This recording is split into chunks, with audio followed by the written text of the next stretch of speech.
بچپن میں ہم جب اسکول پڑھتے تھے تو مختلف مضامین اردو کے اندر جو 15 نمبر کا ہوتا تھا، جو لکھنا ہوتا تھا، گھر سے یاد کر کے جانا اور پھر صبح اس کا ٹیسٹ دینا،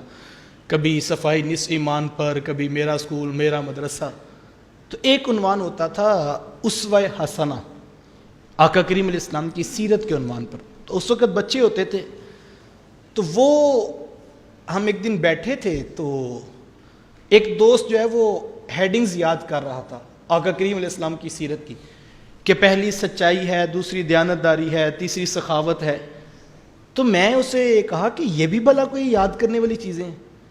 تو کہنے لگا نہیں، آخر ترتیب تو ذہن میں ہونی چاہیے کہ کون کون سی خوبی ہے، کون کون سے اوصاف ہیں، وہ لکھنے تو ہیں، مضمون ہے۔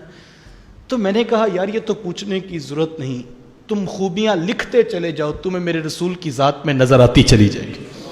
کوئی ایسی خوبی تو ہے نہیں جو حضور کی ذات میں نہ ہو، جو چیز خوبی ہے وہ محبوب کی ذات میں موجود ہے، تو اس کو تو رٹا لگانے کی ضرورت نہیں، خوبی ہو صحیح، اگر وہ خوبی ہے تو وہ میرے رسول کی ذات میں ہے۔ اور میں یہی آپ سے کہتا ہوں، آپ دیکھنا چاہیں کہ یہ خوبی ہے یا خامی ہے، آپ صرف یہ دیکھیں محبوب کی ذات میں موجود ہے تو یہ خوبی ہے، اور اگر محبوب کی ذات میں نہیں موجود تو یہ خامی ہے، اور اس خامی کے خامی ہونے کے لیے یہی کافی ہے کہ محبوب کی ذات میں موجود نہیں ہے۔